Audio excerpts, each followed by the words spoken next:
Almost 60 years ago in western North Dakota, when the lowlands about the Missouri River were being flooded, there were no longer any earth lodges on the Fort Berthold Reservation. In 1959, a summer work camp came to help build a traditional earth lodge by Lake Sakakawea in the Four Bears area. The 20 high school students and 5 staff members stayed in Newtown. The boys slept in a small rented house across the street from Dr. Herbert Wilson's house where the girls were and where the whole group ate their meals. Work campers were of several different religious faiths and came from different parts of the United States. One was even from France. Each day, transportation was by open-back truck. The construction site chosen by Little Shell Region Post was on land owned by Charlie Grady and relatives. It was Dr. Wilson, the reservation doctor, who turned over the first shovelful of earth. But the tribal council members gave notice that they felt the earth lodge should be several hundred feet closer to the lake, on government taking area property. This disagreement was resolved by the decision to build both earth lodges. 2 women came to say prayers where the 4 large posts were to be placed in the ground. Campers used post hole diggers to remove the earth. Cottonwood logs floating at the edge of the lake were collected and sawed to a proper length.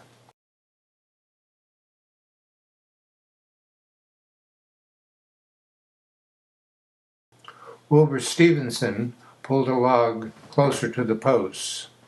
Herb Whiteowl, the ambulance driver for Dr. Wilson, often helped with the construction. Many long poles were needed.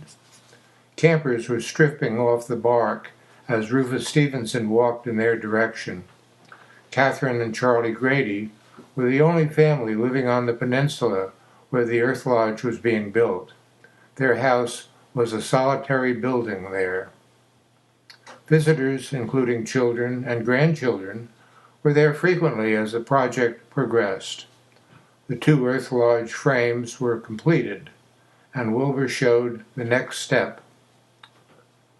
So the job went right ahead after that, with poles attached to form the roof of the lodge. More stripping for the side poles. Bunches of willows to be woven into mats. Then willow mats placed on just one of the earth lodges, and finally covered by sod. The short strips from the rolls of plowed sod were put on grass side upward. Only the smoke hole at the top remained uncovered. During the summer, the work camps engaged in several other activities. Dr. Wilson would often take 3 campers with him on his trips about the reservation so they would better understand local conditions. Looking over Lake Sakakawea, it was a mile across the old Four Bears Bridge to where they were building the earth lodges. The Badlands were impressive in Theodore Roosevelt National Park, where the whole camp went for a retreat. In baseball, the local boys were more than a match for the campers. Walking downtown had its rewards, an ice cream cone. And on Sunday, campers attended services at the various churches in the community. Loading up to go off to an evening picnic. Another day to a rodeo. The best view at a rodeo was a high perch to see the exciting events. But some were content sitting by the fence, here watching the bull riders. The girls' counselor, Pat Anderson Whitty, had fun with this young one. The boys' counselor, Wayne Caudill, brought a play for the campers to present at the town community center. Many hours of rehearsing Our Town by Thornton Wilder made for a really successful performance. Phoebe Smith's place on Dakota Drive had a roof that was leaking. Another good project. The word was that these repairs held well for the following winter. The real leader of the construction project was Rufus Stevenson. They came to know so much about tribal customs from him, and it turned out that he was curious about what they thought as well. One of the girl campers learned about 100 Hidatsa words, and, to her surprise at the final ceremony, she was adopted into one of the tribal families. They completed an earth lodge and left the basic structure of another one standing for another time, its future uncertain. The American Friends Service Committee is a Quaker organization headquartered in Philadelphia. 50 years ago, it was sponsoring several summer work camps in different parts of the country. They also had a community worker located in Newtown who, in 1963, organized another AFSC work camp to complete the unfinished earth lodge. This time, it would be college students living in tents at Fort Berthold Park. Some development had occurred on the land in 4 years. There was a marina at the lake shore. 3 covered picnic tables were there for tourists. A large museum building had just been built, but not yet opened. It held great promise for the future. The first afternoon of the camp was very dramatic, with a waterspout coming across the lake. The funnel looked very much like a tornado as it tossed things about, but it died out quickly with no harm done. There was Rupert Stanley, the AFSC community worker, and Dave Ritchie, the director, coming out of the large trailer that served the group's cooking and dining needs. As with the first earth lodge, many poles were required.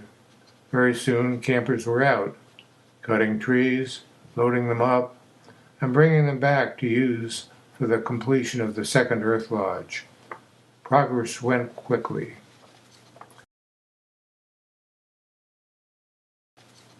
At the same time, the older earth lodge needed some significant repair. Views from the inside and the outside show some of the features of the renovation.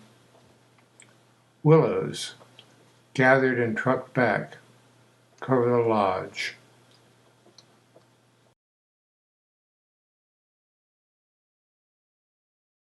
Rufus Stevenson was over to see how things were going. He left quite satisfied. The lodge needed shorter poles in order to finish the side. Also, more willows, and, of course, a covering of sod. Rather than plowing strips of turf, blocks of sod were cut. More sod needed? No problem. Cut some more blocks. Mud was used on this lodge as a final covering, like in olden times, in hopes that the structure would last longer. A brand new powwow grounds had opened up across the state highway. Drummers, dancers, some campers, kids. Young children were always welcome at the work camp. Special riding or swimming activities were popular. Music about the campfire was one of the group's evening activities. There were visiting speakers and discussion opportunities. Once, traveling flamethrowers performed. A couple of 40-foot earth lodges were nearing completion, and the final celebration was near. A very special event. Mary and Dave Ritchie with Rufus Stevenson. The AFSC 1963 Fort Berthold Park Work Camp had done its job. One of these lodges, thanks to its successive reconstructions, lasted until 2006.